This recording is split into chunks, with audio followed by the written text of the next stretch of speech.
మనము ఈ మధ్య తరచుగా వింటున్న పేరు స్ట్రైట్ ఆఫ్ హార్మస్. అంటే 21 మైళ్ళ ఒక జలసంధి, అంతే 21 మైల్స్. మీరు ఆలోచించండి.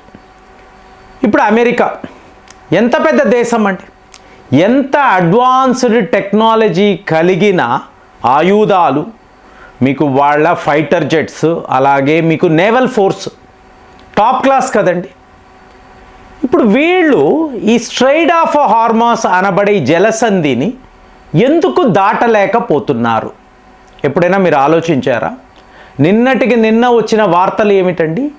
ఈ నాటో దళాలు, నాటో దేశాలంతా కూడా మేము ఈ యుద్ధంలో లేము, మా అసెట్స్ని కాపాడుకోవాలి అంటే మేము మిడిల్ ఈస్ట్ విడిచిపెట్టి వెళ్ళిపోవాలి. మరి ట్రంప్ గారు ఒక పిలుపునిచ్చాడు కదా, స్ట్రైట్ ఆఫ్ హార్మస్ వద్దకు రండి, మీ వార్షిప్స్తో రండి, మనము దీన్ని ఏదో ఒక రకంగా ఓపెన్ చెయ్యాలి, ఇరాన్కి బుద్ధి చెప్పాలి. చెప్పొచ్చు కదండి. ఇరాన్ ఎంతండి? అమెరికా తలుచుకుంటే ఇరాన్ ఎంత? మరి ఎందుకు వీళ్ళు చెయ్యలేకపోతున్నారు? మనం వెళ్తున్నాం కదా, భారత్కు సంబంధించిన వార్షిప్స్ అక్కడ దాకా వెళ్ళి వస్తున్నాయి కదా. మరి మనకన్నా అమెరికా పవర్ఫుల్ కంట్రీ కదా. నాటో దళాలు, ఫ్రాన్స్, యూకే, జర్మనీ లాంటి దేశాలు వీళ్ళందరూ కలిసి ఇరాన్ని సరెండర్ అయ్యేలాగా చెయ్యవచ్చు కదా.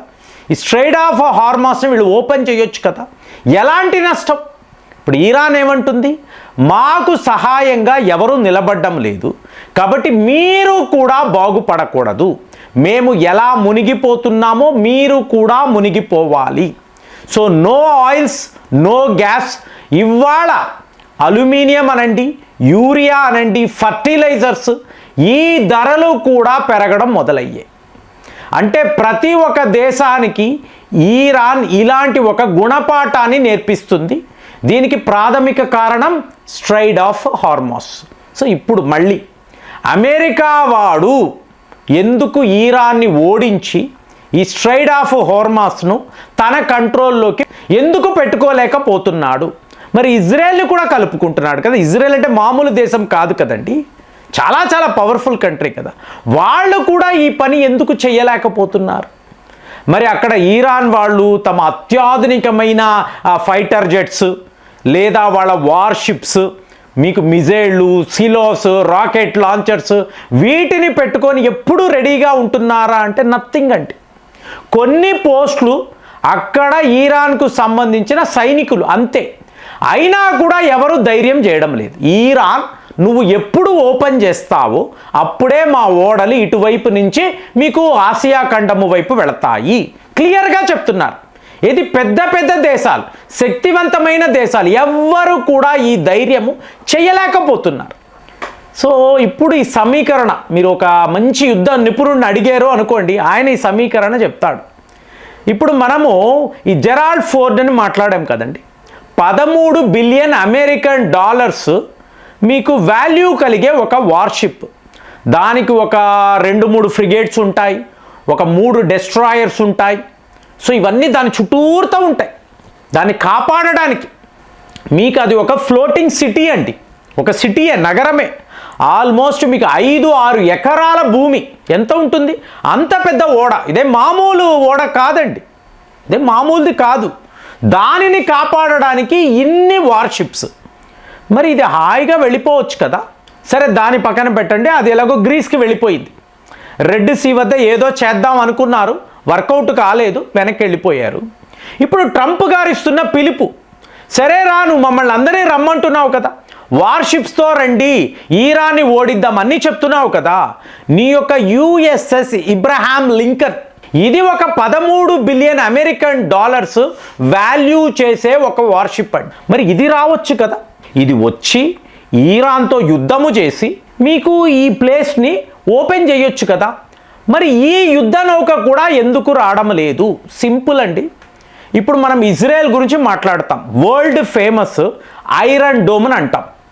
ఐరన్ డోమ్లో ఒక ఇంటర్సెప్టర్ ఉంటుంది, ఒక మిజైల్ ఉంటుంది. అంటే ఈరాన్ నుంచి ఒక మిజైల్ వచ్చినప్పుడు ఈ ఇంటర్సెప్టర్ మిజైల్ వెళ్ళి దాన్ని న్యూట్రలైజ్ చేస్తుంది. దీని ఖర్చు ఒక 4 కోట్లు ఉండొచ్చు. 4 కోట్ల నుంచి 10 కోట్ల వాల్యూ చేసే మిజైల్స్ కూడా ఇజ్రాయెల్ వద్ద ఉన్నాయి. మరి ఈరాన్ వాడు ఏం చేస్తాడండి? ఒక 50 లక్షలు 60 లక్షలు ఉండే ఒక క్షిపణిని ఇజ్రాయెల్ మీద వరస పెట్టి వాడతాడు. ఇప్పుడు వీడు దాన్ని న్యూట్రలైజ్ చేయాలంటే ఖర్చు ఎంత ఊహించండి. ఇప్పుడు మీకు 4 కోట్లని ఒక మామూలు మిజైల్ గురించి మాట్లాడుతున్నా. చాలా చాలా పవర్ఫుల్ మిజైల్ని వాడాలి. 10 కోట్లు అనుకోండి. ఆ 10 కోట్ల మిజైల్ ఎక్కడ? ఇక్కడ వీళ్ళు వాడుతున్న 50 లక్షల మిజైల్ ఎక్కడ? అంటే ఇజ్రాయెల్ యొక్క నష్టాన్ని అంచనా వేయండి. సో ఇప్పుడు మీకు స్ట్రైట్ ఆఫ్ హార్మస్ వద్ద ఒకవేళ యుఎస్ఎస్ ఇబ్రహాం లింకన్ వచ్చిందండి. సో వాళ్ళ ఫ్రిగేట్స్, డెస్ట్రాయర్స్ అన్నీ ఉన్నాయి, ఇంటర్సెప్టర్స్ అన్నీ రెడీగా ఉన్నాయి. ఈరాన్పై యుద్ధం అని వీళ్ళు వచ్చారు. అంటే అమెరికా చేయడం లేదు. చూడండి, 20 రోజులు అయిపోయింది. ఇది వాళ్ళు చెయ్యొచ్చు కదా, ఎందుకు చెయ్యలేకపోతున్నారు ఆలోచించండి. కారణాలు ఇవే. వస్తున్నప్పుడు ఏమవుతుందంటే మీకు ఈరాన్ వాళ్ళు వరస పెట్టి వాళ్ళ వద్ద ఉండే డ్రోన్లు వాడతారండి.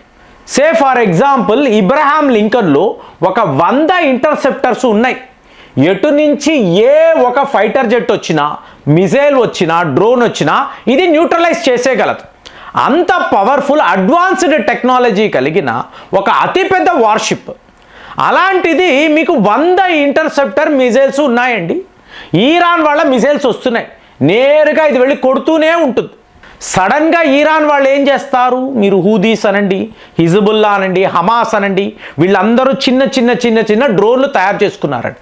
ఇవాళ ఇదే గేమ్ చేంజర్, గుర్తుపెట్టుకోండి. మీ వద్ద డ్రోన్ టెక్నాలజీ ఏమిటి అనేది చాలా చాలా ముఖ్యం. ఎందుకు అంటే మీకు చాలా కాస్ట్లీ అసెట్స్ని కూడా మీరు డెస్ట్రాయ్ చేయొచ్చు. పాకిస్తాన్ వాడు టర్కీ వాడి వద్ద నుంచి 300 డ్రోన్లు తెచ్చుకున్నాడండి మన మీద యుద్ధము చేయడానికి. కానీ మన వద్ద ఎక్స్ట్రాడినరీ వెపన్స్ ఉండడంతో వాళ్ళ యొక్క ఈ ప్లాన్ అనేది వర్కౌట్ కాలేదు. కానీ అదే ఈరాన్ని తీసుకున్నారు అనుకోండి. ఇప్పుడు అమెరికా వాడి యొక్క యుఎస్ఎస్ అబ్రహాం 100 ఇంటర్సెప్టర్ మిజైల్స్ను వాడుతున్నారు. వీళ్ళు ఏకంగా 200 డ్రోన్లు వాడారు అనుకోండి. మీకు టకాటకా కొడుతూ ఉంటుంది. ఒక 4-5 డ్రోన్లు వచ్చి మీకు ఈ ఓడల పైన పడినా, ఒక కిచెన్ మీదో లేదా లాండ్రీ కాంప్లెక్స్ మీదో, ఆయుధాలు ఉండే డిపో మీదో పడ్డాయి అనుకోండి. మళ్ళీ ఇంకొక 100 డ్రోన్లు ఏంటి, ఒక 200 డ్రోన్లు మొత్తము చూసుకుంటే ఒక 3 నుంచి 4 కోట్లు మాత్రమే. ఈరాన్ వాళ్ళు డ్రోన్లు తయారు చేయడంలో ఎక్స్పర్ట్స్. చాలా చాలా చవక ధరకు ఒక 3 కోట్ల రూపాయలకి వాళ్ళు ఒక 200 డ్రోన్లు తయారు చేసి మీకు అమెరికా మీద విడిచిపెట్టారు అనుకోండి. ఇబ్రహాం లింకన్ మీదకి వస్తున్నాయి అనుకోండి. వీడి దగ్గర ఉండే మిజైల్ ఒక్కొక్క మిజైలే 20 కోట్లు 25 కోట్లు ఉంటుందండి. అక్కడ మొత్తం తిప్పి కొడితే 1-2 లక్షల డ్రోన్ ఎక్కడ, నువ్వు ఖర్చు పెట్టే 30 కోట్లు ఎక్కడ? ఏది ఒక మిసైల్ గురించి చెప్తున్నాను. అలాంటిది 100 మిసైల్స్ మీరు వాడుతున్నారు అనుకోండి, మీ ఖర్చు ఏంటండి? అంటే ఏకంగా 300 కోట్లు దాటిపోతుందండి. అలాంటప్పుడు దీన్ని ఎఫోర్డ్ చేయలేరు. వాడు చవక ధర డ్రోన్లు పెట్టుకొని మీ మీద దాడులు చేస్తుంటే మీరు ఇంతంత పెద్ద మిసైల్స్ పెట్టుకొని ఈరాన్ డ్రోన్లను ఎదిరించాలనుకుంటే మీ నష్టం ఏంటి? లక్షల కోట్లు మీరు పోగొట్టుకుంటారు. ఇది డొనాల్డ్ ట్రంప్కి బాగా తెలుసు. అందువల్ల ఇవాళ వరకు వాటిని వాడడం లేదు. దూరంలో నుంచి బెదిరిస్తున్నాడు. ఏదో మీకు ఇలా బాంబర్స్ వస్తాయి, మీకు ఫైటర్ జెట్స్ వస్తాయి. ఇవాళ అది కూడా F-35 కూడా అక్కడ కూలిపోవడంతో వాళ్ళకి అర్థం కావడం లేదు. మరి ఈ స్ట్రైట్ ఆఫ్ హార్మస్ మిస్టరీ. సో ఎన్నో విషయాలు మాట్లాడి ఎందుకు ఇదేని ఒక అనాలిసిస్ చేశాము. మరి మీరేం ఆలోచిస్తున్నారు? ఇక్కడ ఈరాన్దే పై చేయని మీరు కూడా అభిప్రాయపడుతున్నారా? మీ ఆలోచనలు ఎలా ఉన్నాయి? కామెంట్స్లో రాయండి. మళ్ళీ వచ్చే వీడియోలో కలుద్దాం. జై హింద్.